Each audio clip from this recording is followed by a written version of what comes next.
Boa noite, eu sou Wagner Pontes. Eu sou Cassandra Marques. Estamos dando início ao Jornal MOP de hoje. Bem, nós começaremos falando sobre o recente escândalo da Mega Sena. O último ganhador do prêmio, Benito Hereda, está sendo acusado de participar de um grande esquema de fraude. Disse que ele teria se aproveitado do seu parentesco com o presidente da Caixa Econômica Federal para forjar a própria vitória. O que levantou muita desconfiança acerca da vitória de Benito, além obviamente de seu parentesco com o presidente da Caixa Econômica Federal, foi o fato de ele ter ganhado preenchendo apenas 6 números do cartão. Você, telespectador, deve estar se perguntando por que isso tornaria sua vitória suspeita? Bem, nossa equipe convidou o matemático Thomas Pascal para explicar melhor isso. Bem, vamos à conta. Aqui. A probabilidade que desejamos será calculada através de uma divisão dos casos favoráveis sobre os casos possíveis. Os casos favoráveis é somente um, porque ele somente escolheu um grupo de 6 números. Os casos possíveis é a combinação de 60 elementos ordenados de 6 a 6. 60, porque são 60 bolas ou 60 números diferentes que você pode escolher. E 6, porque somente 6 eixos serão escolhidos. Certo? A combinação de 60 elementos ordenados de 6 a 6 será feita da seguinte forma. Em cima será o fatorial dos elementos, dos números possíveis, como deseja chamá-los. Então, 60 fatorial. Embaixo será 6 fatorial, que é o fatorial da seleção que irá fazer, a quantidade de elementos que irá escolher, vezes o total de elementos menos a seleção de elementos. Ou seja, 60 menos 6, 60 o total de elementos e 6 a quantidade selecionada. É o fatorial deste número, ou seja, fatorial de 60 menos 6. Bem, aqui irá ficar 60 fatorial sobre 6 fatorial vezes 54 fatorial. 54 porque é 60 menos 6. Certo? Agora, 60 vezes 50... 60 fatorial pode ficar 60 vezes 59, vezes 58, vezes 57, vezes 56, vezes 55, vezes 54 fatorial. Por quê? Fatorial significa que é uma multiplicação de todos os números inteiros menores que aquele, porém maiores que zero. Ou seja, um exemplo seria 6 fatorial. 6 fatorial é 6 vezes 5 vezes 4 vezes 3 vezes 2 vezes 1. Daria 720. Certo? Embaixo ficará 6 fatorial vezes 54 fatorial. Vemos que aqui foi cortado 54 fatorial de cima, 54 fatorial de baixo.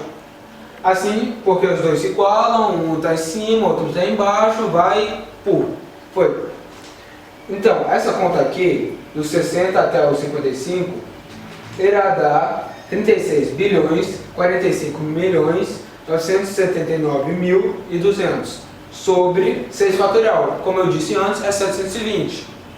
Certo? Dividindo este número grande em cima pelo número menor embaixo, ficará 50 milhões, 63.086. Já que isso aqui é a combinação, e a combinação aqui vai ficar embaixo, porque são os casos possíveis, faremos então probabilidade igual a 1 sobre 50 milhões, 63.860. Em porcentagem, isso é somente 0,00002%, que é muito baixo. Então as chances são definitivamente muito pequenas. É praticamente impossível. Porém, se a pessoa, por exemplo, escolhesse todas as possibilidades com 15 números, por exemplo, ela escolhesse 1, 2, 3, 4, 5, 6, 1, 2, 3, 4, 5, 7, até chegar ao 15 e fizesse todas as combinações possíveis, ela teria em torno de 5.000 combinações. Ela teria que ter 5.000 apostas mais ou menos. Porém, as suas chances iam aumentar. Por quê? Bem, como eu disse, elas teriam 5.000 apostas mais ou menos. Isso aí são os casos favoráveis. Nós substituiríamos o 1 por esse número em torno de 5.000. Ou seja, teria um número maior no numerador. Tendo um número maior no numerador, esta probabilidade, este P, seria maior. e o resultado seria em torno de 0,01. Muito obrigada pela sua presença, Thomas. Bem, Benito Hereda está aguardando o julgamento. Seu primo, o presidente da Caixa Econômica Federal, ainda não foi formalmente acusado. Vocês assistirão agora, com exclusividade de Jornal Mop, uma reportagem sobre o estado alarmante do derretimento das calotas polares e a situação geral do meio ambiente pelo mundo, que vem se agravando de forma acentuada com o passar dos anos. É com você, Cláudia. O derretimento das calotas polares tem crescido em um ritmo acelerado com o passar dos anos. A situação é tão séria que, em um período de aproximadamente 20 anos, o derretimento anual de aproximadamente 4 bilhões aumentou em 11 milímetros o nível da água do mar. Os dados apresentados por especialistas demonstram ser alarmantes para todos que leem. Porém, será que as pessoas na rua sabem a causa do derretimento das calotas polares? É o que vamos descobrir. Estamos aqui com Miriam Barbosa. Miriam, você acha que o derretimento das calotas polares não irá afetar em nada a sua vida? Vai afetar a mim e de todo o país, todo mundo, né? Muito obrigada. Estamos aqui com Denison Canejo. Denison, você sabe quais são as consequências do derretimento das calotas polares? Sei sim. Inclusive, tem estudos que dizem que daqui a algumas décadas vão subir exatamente uns 80 a 90 centímetros a quantia de água que tem no planeta, sumindo Jacarepaguá, Curicica, ou seja, o estrago vai ser bem grande. E você sabe o que causa o derretimento? É devido ao superaquecimento das calotas polares. Muito obrigada, Denison. Existem duas vertentes para se lidar com o aquecimento global. Alguns cientistas atribuem a causa como se tratando de um processo natural no qual o planeta está passando por um ciclo de elevação na temperatura. Outros afirmam que o aquecimento global está diretamente ligado às práticas humanas. Estamos aqui com a Catarina Villari, uma especialista em fenômenos naturais, e ela irá nos explicar um pouco mais sobre a relação entre o derretimento do gelo e o aquecimento global. Bom, o degelo é uma das principais consequências e uma das mais graves do aquecimento global. E o aumento da temperatura significativa do planeta Terra faz com que calotas de gelo, principalmente no Oceano Ártico, fiquem mais finas e muitas vezes elas chegam a rachar ou se desfazem no mar. E quais serão as consequências desse derretimento para o planeta? Bom, quando essas calotas de gelo se desfazem no mar, faz com que um volume de água se mova do mar proporcional ao seu peso da queda da calota. E quando essa calota fica cada vez mais fina, aumenta a probabilidade das rachaduras que ocorrerão nela. E muitas vezes elas se desfazem no mar. E isso vai aumentando pouco a pouco o nível do mar. Muito obrigada, Catarina. Nada. A cidade do Rio de Janeiro foi sede no ano de 2012 de uma conferência que possuía o objetivo de discutir a renovação do compromisso político com o desenvolvimento sustentável, a Rio+20. Muita coisa foi discutida sobre o assunto, muita polêmica foi levantada. O evento aconteceu, mas será que o pessoal na rua sabe o que foi concluído? Quais projetos foram apresentados? É o que nós fomos perguntar. Estamos aqui com o Germano Pereira. Germano, você sabe o que ficou resolvido com a Rio+20? Obrigada. Estamos aqui com a Iris Galdino. Iris, você sabe me informar duas decisões que foram tomadas na Rio+20? Não, eu não sei informar. Desculpa. Nada, obrigada. De fato, poucas notícias foram veiculadas sobre as decisões tomadas nesse evento. E poucas pessoas procuraram pelas mesmas. Na realidade, o documento final da Rio+20 pode ser resumido em uma interminável lista de promessas para se implementar uma economia verde. Porém, nenhum canal para alcançar essa transformação é apontado. Poucas medidas foram de fato pensadas, muitas metas foram traçadas e poucos passos foram planejados. Voltamos ao estudo. No próximo bloco, falaremos sobre as pesquisas do gás xisto dentro da sustentabilidade.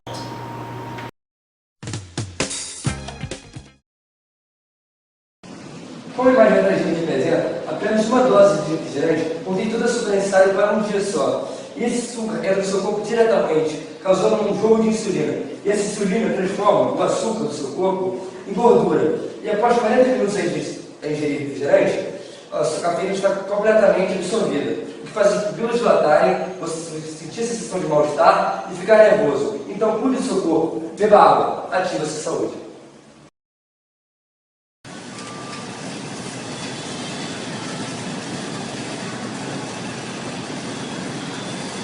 Oi, opa, pode saber a origem dessa carne? Sei não. Essa carne pode vir de animais que são modificados geneticamente. Esses animais são mais propícios a contrair o vírus da aftosa. Então, você tem que fazer a escolha certa. Isso aqui não é um bom carne. Carne de confiança é fio boi.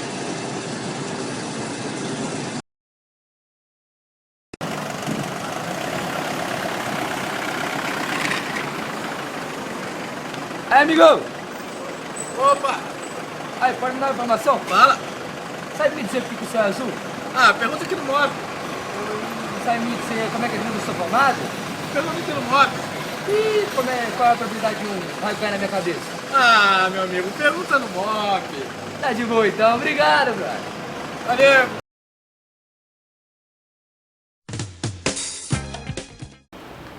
O mundo encontra-se em busca de novos recursos para se obter gás natural.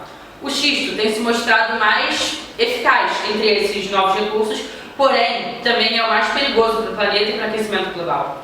Nós convocamos o biólogo Rodolfo Torres para nos explicar melhor sobre isso.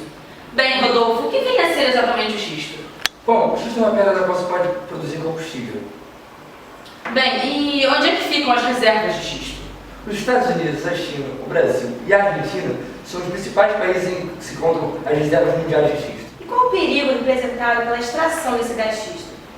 Bom, com a perfuração dos poços para a extração do gás xisto, é liberada uma grande quantidade de metano, um gás demasiadamente contaminante na atmosfera. Alguns estudos recentes comprovam que o gás xisto é capaz de gerar 40 a 60 vezes mais emissões de gases estufas na atmosfera.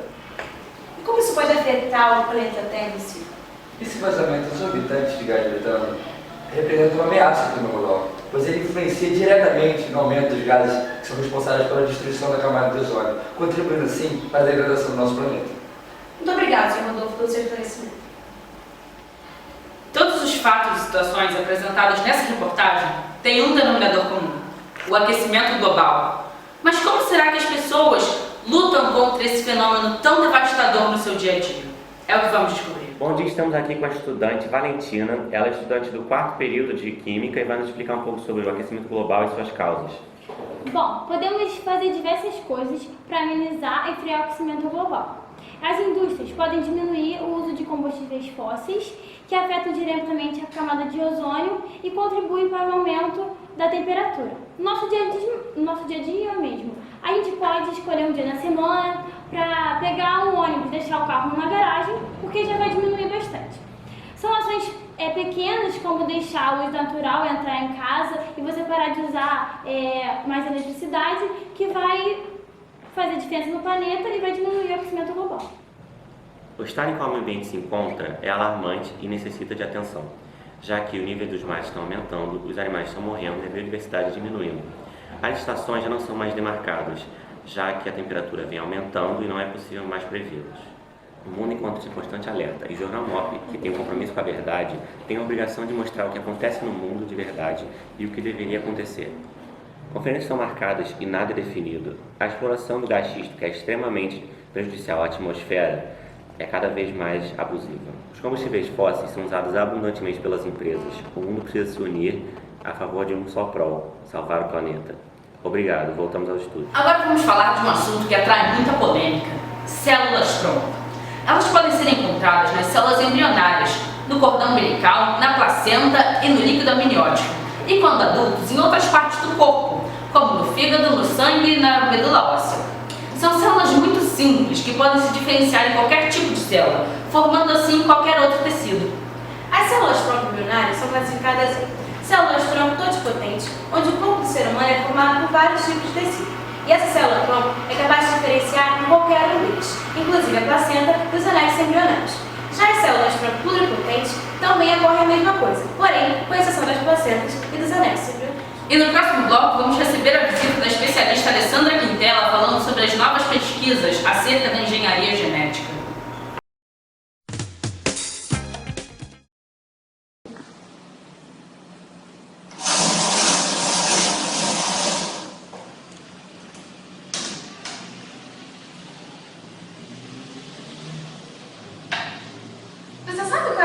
probabilidade de você ganhar no bingo acertando os números nas 24 primeiras rodadas?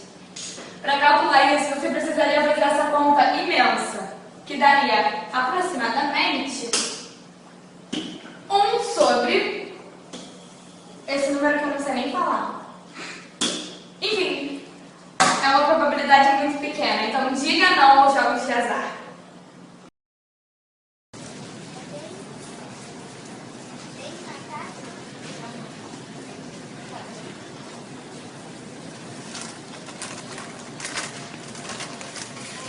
Olá, tá escolhendo esse biscoito? Você sabia que esse biscoito é transgênico? Esse símbolo aqui significa que o alimento é transgênico. Alimentos transgênicos são alimentos modificados geneticamente. E um estudo ainda comprova se ele faz bem ou mal à saúde. Mas para não correr risco, por que você não faz a escolha mais saudável? Equilibre na sua vida. Super tela de sucesso. Nesta quarta, depois da novela, venha conferir um dos filmes que mais desafia as leis da física. Velozes e Furiosos Desafio em Tóquio. Venha ver toda a ação e adrenalina que envolve a velocidade e tração que esses carros alcançam. Veja se você é capaz de calcular a máxima aceleração na super velocidade dessas naves do asfalto. Seja mais rápido do que ele. Encare os desafios. Venha ver se isso é mesmo possível.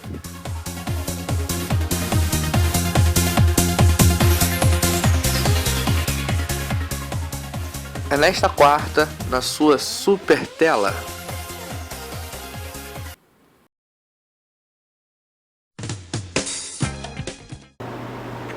Disponibilizamos em nosso site uma página onde vocês de todo o Brasil enviaram suas perguntas sobre o tema.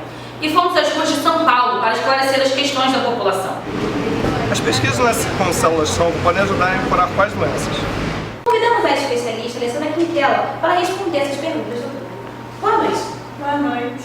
As células-tronco, elas podem ajudar no tratamento de diversas doenças, como câncer, diabetes, Alzheimer, doenças renais, doenças hepáticas e doenças cardíacas também, entre outros. As pesquisas relacionadas ao tema têm evoluído? Só que isso é um assunto muito polêmico, porque as células-tronco são retiradas de embriões, então isso comprometeria uma vida. Em São Paulo já estão sendo realizados estudos em que se retira células-tronco de dente de leite. Só que ainda está na fase de teste, então... Qual a posição da Igreja Católica quanto a isso? A Igreja tem se mostrado veemente contra o uso das células-tronco embrionárias, mas incentiva o uso das células-tronco adulto. Bem, agora vamos às perguntas sobre esse mesmo tema que enviaram no nosso site. A primeira pergunta é da Joyce, do Paraná. As células-tronco poderão curar o câncer? Bom, ainda não existem estudos que levem à cura do câncer, mas as células-tronco elas podem se diferenciar. Então, é possível que no futuro se encontre a cura para outros tipos de câncer além da leucemia. Temos outra pergunta da Maria Ângela, de Santa Catarina. Qual a diferença entre clonagem e as pesquisas com células-tronco? Bom, a clonagem é a geração de uma célula idêntica à antecessora, enquanto as células-tronco elas geram um clone da antecessora até que se diferenciem. Mais uma pergunta aqui do Bernardo, de São Paulo, capital. Existe alguma legislação que regulamente as pesquisas de células-tronco no Brasil? Bom, tem a Lei de Biossegurança que foi sancionada pelo então presidente Lula no ano de 2005, que estabelece normas e mecanismos de fiscalização que regulamentam qualquer tipo de atividade com organismos geneticamente modificados e seus derivados. Existe um artigo que permite as pesquisas com células embrionárias. Ele também pergunta, e nos outros países? Bom, na África do Sul, na Rússia e no Israel, existem leis que permitem qualquer tipo de pesquisa realizada com célula embrionária, inclusive a clonagem terapêutica. Mas também existem países como a Itália, em que é completamente proibido qualquer tipo de pesquisa com células embrionárias. Nos Estados Unidos, só é proibido o uso da verba do governo federal para esse tipo de pesquisa. E aqui na América Latina, o único outro país, aí no Brasil, que existe lei permitindo as pesquisas com embriões é o México. E no próximo bloco, falaremos sobre as novidades do mundo da astronomia.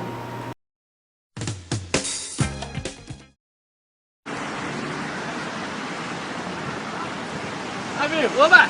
Não se deve ficar descalço no parque, em lugar onde pode se conter fezes de animais. Isso corre o risco de pegar doenças, como o amarelão ou bicho geográfico. Tá dando mole, hein, cara? Não faça que nem ele. Havaianas, todo mundo usa.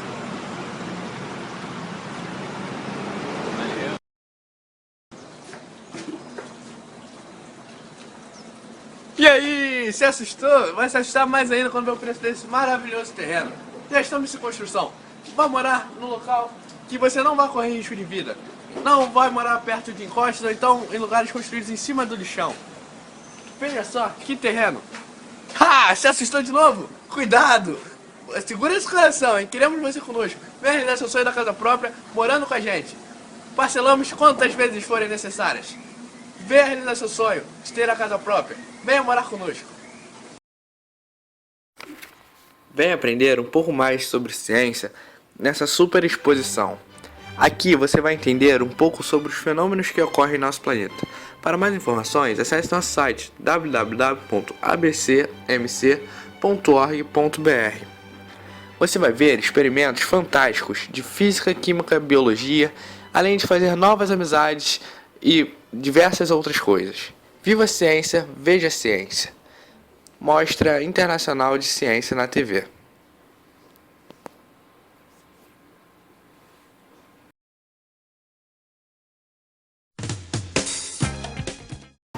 O ano de 2013 é um ano notável para a astronomia.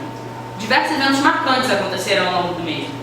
A seguir, iremos apresentar alguns fatos interessantes que aconteceram.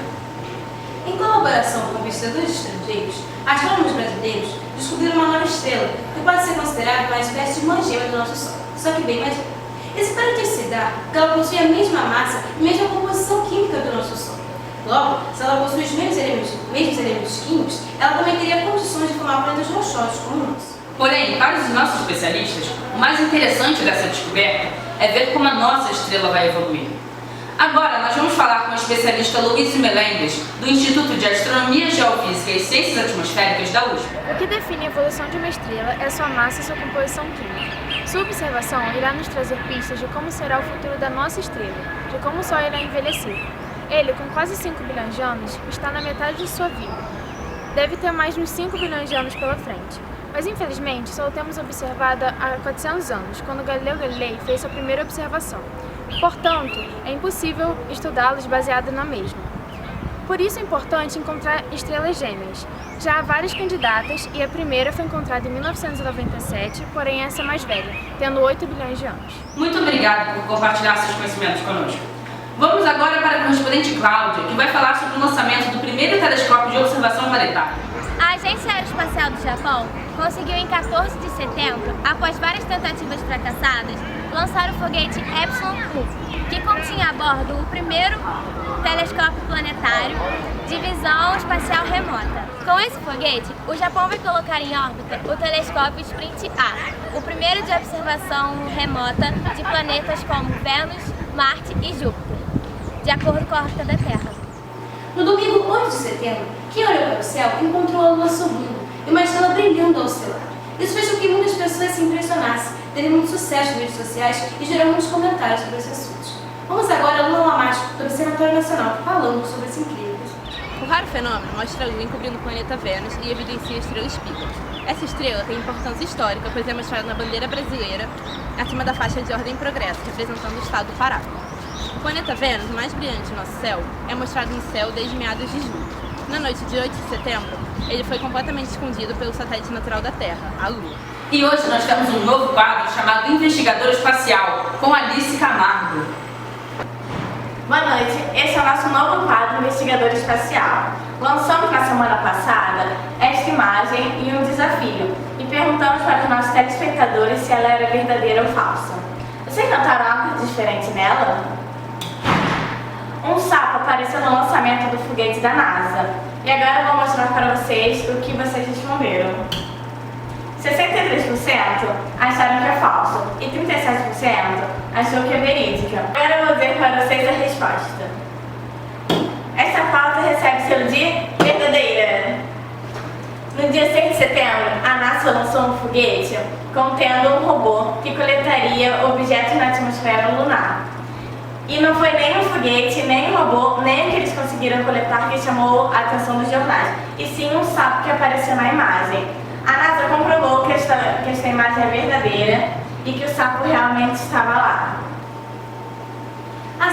encerraremos o Jornal Mob de hoje. Boa noite a todos. Boa noite. Fiquem agora com o capítulo final da novela Escrito nas Estrelas.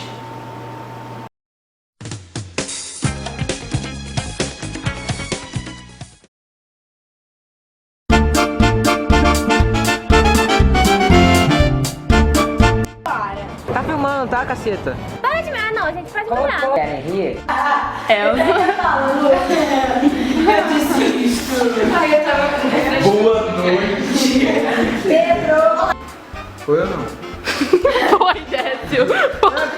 Tadinho, ele vai se passar de idiota. Coloca o Pedro pra fazer isso. Não, Lívia, vai. Tá, gente, todo mundo vira pra trás, por favor. Chora nos olhos dele. Tá começando a esquentar. Até porque eu tô nessa posição. Vocês que são ousados. Não dá pra fazer aqui dentro. Já tá calor aqui. Não vai espiar, a Lu pode olhar também, a Lu deixa. É isso aí, pronto. Eu tava querendo um complemento. Enzo. Ju. Enzo. Oi. Tá tudo na minha chave.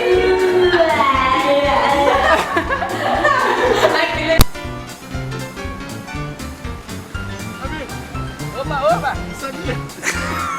Dançando e cantando e seguindo a canção. Qual é da música? Somos todos iguais. Tá cortando a minha barriga. Não mesmo.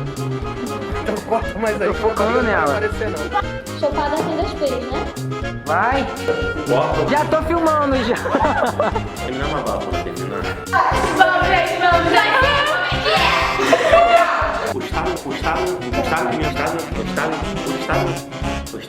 O estado no qual o ambiente se encontra é alarmante e merece atenção. Tá travando, sabe? O desmoramento da escala solar? O desmoramento da escala de gelo? O desmoramento da Desmoramento. É porque eu gosto de casa. Mas tenta continuar, tá? Eu acho que você parar. Isso aqui é uma narração. Mas finge que tá filmando. 11 milímetros o nível do mar.